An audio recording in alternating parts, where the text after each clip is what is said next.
पैदा हुई डेमी 25 साल की यंग इंडिपेंडेंट लड़की थी जो एक मार्केटिंग फर्म में काम करती थी।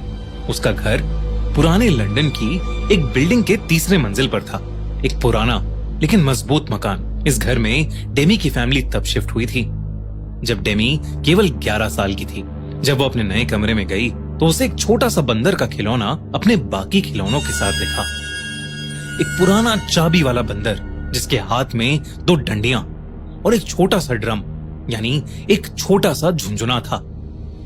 उसकी नीली आंखें शीशे जैसी चमकदार थीं और चेहरे पर सिर्फ एक बड़ी सी मुस्कुराहट। 11 साल की डेमी के मन में उस बंदर को देखकर सिर्फ एक्साइटमेंट जगी।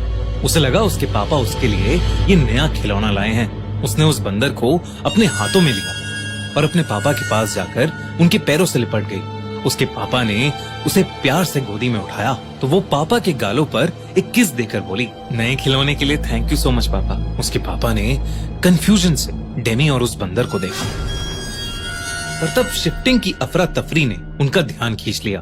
उन्होंने डेमी को कहा, बेटा जाके अपने कमरे में खेलो, यहाँ सब फर्नीचर इधर उधर हो रहा है, आपको चोट लग जाएगी। छोटी सी डेमी अपने कमरे में जाकर उस बंदर के साथ खेलने लगी। उसने उस बंदर में चाबी भरी पर कुछ नहीं हुआ। बंदर ने झुंझुना बजाया ही नहीं। डेमी के चंचल मन ने ज्यादा नहीं सोचा। वो अपनी गुड़िया के साथ खेलने में बिजी हो गई और वो बंदर एक कोने में पड़ा रहा। उस रात जब डेमी सो रही थी तो बीच रात उसकी आंख झुंझुने की आवाज से खुली, लेकिन डेमी ने उस पर ज्यादा ध्यान नहीं दिया और वो अपने सपनों की दुनिया में वापस चली गई। पर अगली सुबह जब वो उठी तो उसके पापा चल बसे थे। डेमी की मां ने रोते हुए उसे बताया कि उसके पापा को हार्ट अटैक आया था। हालांकि वहां मौजूद सभी लोग यही सोच रहे थे कि 35 साल के इतने फिट आदमी को हार्ट अटैक आया कैसे। पर नन्ही सी डेमी को मौत के बारे में क्या ही पता था। उसका सारा ध्यान उसके कमरे में पड़े उस बंदर के खिलौने पर था।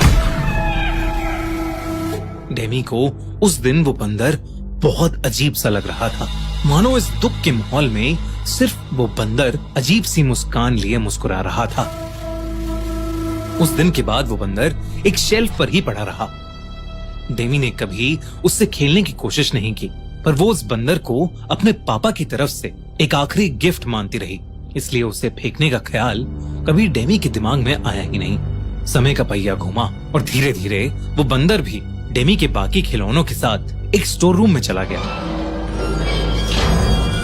डेमी की आंखों और दिमाग से कई सालों तक छुप गया। अब डेमी एक वर्किंग प्रोफेशनल थी। हाल में उसका प्रमोशन हुआ था और उसने डिसाइड किया कि बोनस के पैसों से वो अपना मकान रेनोवेट करवाएगी। रेनोवेशन शुरू होने से पहले डेमी की मां ने सोचा कि घर का सारा पुराना सामान फेंक देना चाहिए और स्टोर रूम साफ करने की जिम्मेदारी आई डेमी पर। जब वो स्टोर रूम साफ कर रही थी तो उसके हाथ लगा उसके खिलौनों का पुराना कार्टन। कार्टन के अंदर सबसे नीचे छुपा हुआ था उस बंदर का खिलौना। जैसे ही उसने उस बंदर को उठाया, एक ठंडा सा झटका उसके हाथों से दिमाग तक पहुंच गया। बंदर का वो खिलौना ठंडा पड़ा था, जैसे किसी ने अभी अभी उसे बर्फ से निकाला हो। डेमी उसे देखकर हैरान थी।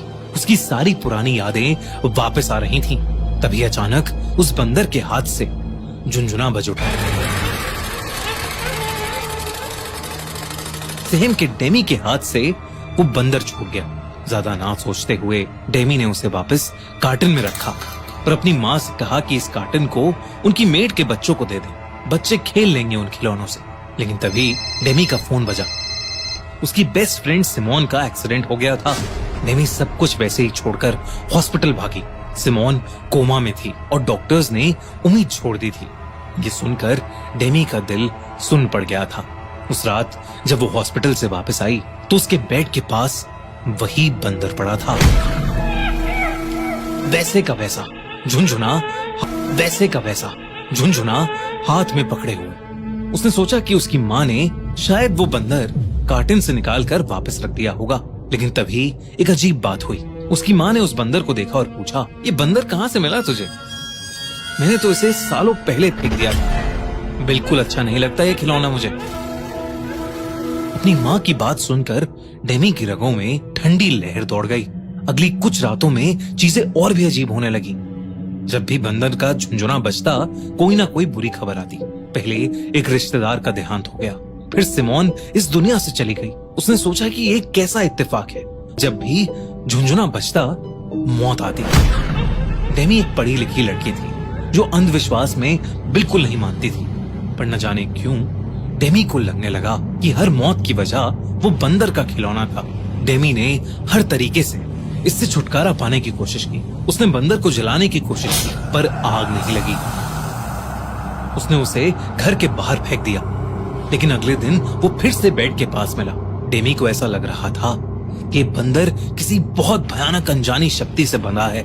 अपनी सारी नाकाम कोशिशों के बाद थक हार कर डेमी ने अपनी माँ को सब बताया।